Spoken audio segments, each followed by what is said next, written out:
कुर्ते का मेज़रमेंट लेने के लिए इस तरह से कुर्ते को 4 फोल्ड करेंगे और आपको चाहिएगी एक स्केल, मेज़रिंग टेप और नाप जो मेज़रमेंट है वो लिख लेने के लिए एक पेपर और पेन। तो जो मेज़रमेंट यहाँ पर लिखे हैं ये 14 तरह के मेज़रमेंट है, जो मेज़रमेंट हम लेते जाएंगे और साथ साथ में इसके सामने लिखते जाएंगे। तैयार कुर्ते का नाप लेने के लिए इस तरह से पहले कुर्ते को रख लें। ये फोल्ड किया हुआ है, ये फोल्ड आप अपनी तरफ रखें तो इस तरह से ये 4 लेयर हो गया। जैसे कि ये एक आगे का भाग है और एक पीछे का भाग है, इस तरह से 4 लेयर कुर्ते का भाग हो गए। कुर्ते की लंबाई का नाप लेंगे, जो कि बिल्कुल गले की चौड़ाई जहाँ पर हाईएस्ट पॉइंट है यहाँ से नापना शुरू करेंगे और आपको कितना लंबा चाहिए। यहाँ पर मेरे पास लंबाई 44.5 इंच है, आप ज़्यादा या कम अपनी इच्छा के अनुसार ले सकते हैं। इसके बाद कुर्ते का जो बॉटम पार्ट है, जो फ्लेयर घेरा पार्ट है, ये सबसे ज़्यादा चौड़ा पार्ट होता है कुर्ते में, तो इसका नाप लेना चाहिए। इसको भी आप कम या ज़्यादा कर सकते हैं। वैसे इसका नाप हिप के कैलकुलेशन के हिसाब से आगे ड्राफ्टिंग में बताया जाएगा कि कितना लेना चाहिए। यहाँ मेरे पास 11 है रेडी कुर्ता में, तो इस तरह से आप इसका नाप ले सकते हैं।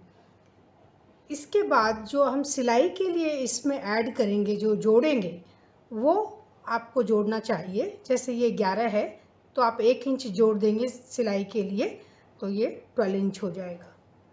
और छाती का नाप लेने के लिए इस तरह से स्केल रख दें। तो ये स्केल मैंने आर्म होल से इस तरह से सीधा रखा हुआ है और अब ये फोल्ड से, यहाँ पर हमारी फोल्ड है, इससे इसका नाप ले लेंगे और यहाँ पर मेरे पास आ रहा है 10.5 इंच। तो 10.5 इंच आपका तैयार है और इसके अंदर सिलाई के लिए आपको आधा से 1 इंच जोड़ना चाहिए, तो 11.5 या 12 इंच ले सकते हैं। इस स्केल रखे रहने पर आप आर्म होल लेंथ का भी नाप ले सकते हैं। वैसे तो आर्म होल लेंथ की का जो मेज़रमेंट, जो कैलकुलेशन है, वो हम रेडी छाती के नाप के हिसाब से कैलकुलेट करके निकालते हैं, लेकिन आप अगर रेडी कुर्ते पे नाप लेना चाहें तो इस तरह से ले सकते हैं। जैसे कि ये शोल्डर पर ये नेकलाइन से थोड़ा सा झुकाव है, तो ये करीब 1.25 इंच झुकाव होता है, तो मैं 1.25 इंच बाहर छोड़ देती हूँ। उसके बाद से आप नाप लेंगे तो इस कुर्ते का आर्म होल लेंथ है 9 इंच। स्केल इस तरह से नेकलाइन से सीधा रखेंगे शोल्डर की तरफ, तो आपको पता चलेगा कि ये झुकाव कितना है। तो यहाँ मैं जब मेज़र करती हूँ तो मैंने अभी भी बताया ये 1.25 इंच का झुकाव है। तो इस तरह से ये शोल्डर का जो ड्रेप है ये कितना है ये मालूम हो जाता है।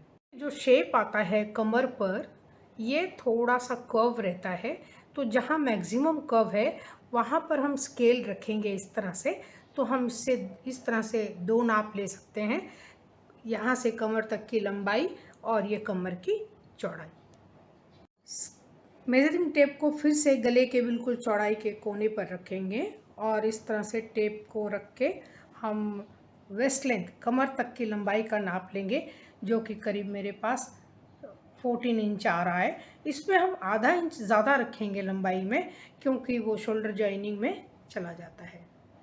ऐसे हम कमर की कुल चौड़ाई का नाप लगा सकते हैं, जो कि मेरे पास करीब 10 इंच आ रहा है।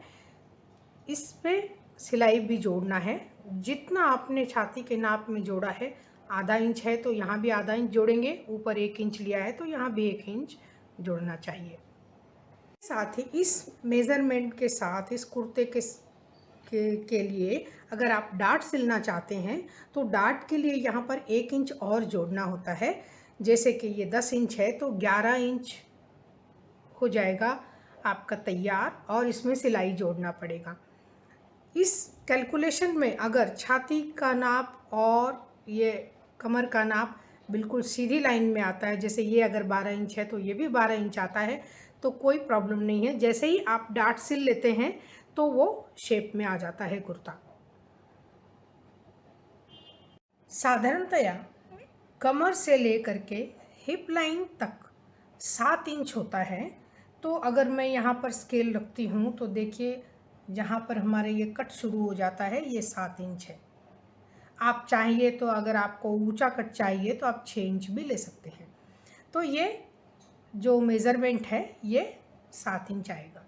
लाइन पर कुर्ते का सबसे ज़्यादा चौड़ा भाग रहता है, जो कि हमने नीचे फ्लेयर में लिया है। उस चौड़ाई का नाप और इस चौड़ाई का नाप बिल्कुल समान होता है, और ये जो सीधी लाइन होती है बिल्कुल स्ट्रेट होती है। की चौड़ाई का नाप लेने के लिए स्केल को इस फोल्ड के साथ बिल्कुल स्ट्रेट रखेंगे और इस चौड़ाई का नाप लेंगे, जो कि यहाँ पर हमारे पास है 3 इंच। तो ये गले की कुल चौड़ाई है। तो लिख लेते हैं हम यहाँ नेक विड्थ 3 इंच। गले की लंबाई लेने के लिए इस तरह से मैंने एक और स्केल रखी हुई है, और अब इस स्केल को यहाँ से यहाँ तक पीछे के गले की लंबाई लेंगे और आगे के गले की लंबाई लेंगे। तो पीछे के गले की लंबाई हम इस तरह से मेज़र करेंगे, ये है 3 इंच, और आगे के गले की लंबाई है 5 इंच। आप अपनी इच्छा अनुसार भी रख सकते हैं। बाँह की लंबाई नापने के लिए ये कंधे के बाद से ये जो फोल्ड वाला हिस्सा है इसमें टेप रखेंगे और बाँह की लंबाई नापेंगे। शॉर्ट स्लीव हो सकती है, मीडियम लेंथ हो सकती है, या फिर 3/4 लेंथ हो सकती है। यहाँ पर मैं 3/4 लेंथ स्लीव की लंबाई बता रही हूँ, जो कि मेरे पास 16.5 इंच है, जिसमें हम आधा इंच नीचे फोल्ड करने के लिए जोड़ देंगे। बाँह का जो घेरा होता है नीचे, उसका नाप इस तरह से लेंगे। जैसे मेरे पास यहाँ पे 6 इंच आया है, तो इसमें हम सिलाई के लिए उतना ही जोड़ेंगे जितना कि हमने छाती और कमर पर जोड़ा है। अगर 1 इंच लिया है तो यहाँ भी 1 इंच जोड़ेंगे, और वहाँ आधा इंच लिया है तो आधा इंच ही जोड़ेंगे। तो यहाँ पर 1 इंच अब सिलाई के लिए जोड़ेंगे, तो ये होगा केवल 7 इंच। छोटी या मीडियम लेंथ की बाँह के लिए इतना मेज़रमेंट काफ़ी है। ये पूरा हो गया। लेकिन ये जो 3/4 लेंथ स्लीव है, इसमें हमें एक मेज़रमेंट और चाहिए होता है, जिसको हम एल्बो लेंथ बोलते हैं। तो एल्बो लेंथ हम रेडी कुर्ते में अगर लेना चाहें तो इसको हम इस तरह से फोल्ड कर दें। जहाँ आपकी स्लीव जॉइनिंग है वहाँ तक इसको फोल्ड कर दीजिए और इस चौड़ाई का नाप ले लीजिए। ये आपका मेज़रमेंट चाहिए। वो मेज़रमेंट में मेरे पास 7 इंच है। एल्बो पर हमने सिलाई सिर्फ आधा इंच रखनी है, तो 7.5 ये होगा।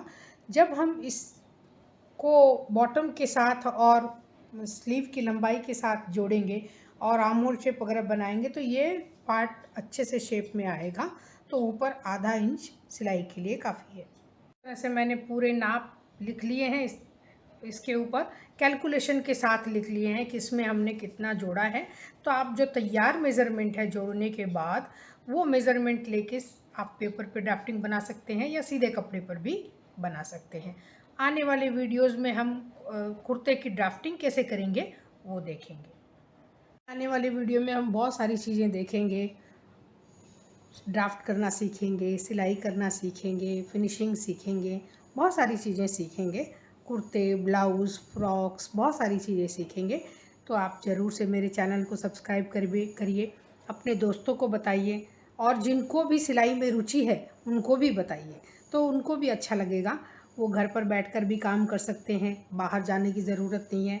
और जिनको शौकिया तौर पर सिलाई सीखनी है उनके लिए भी बहुत अच्छा है।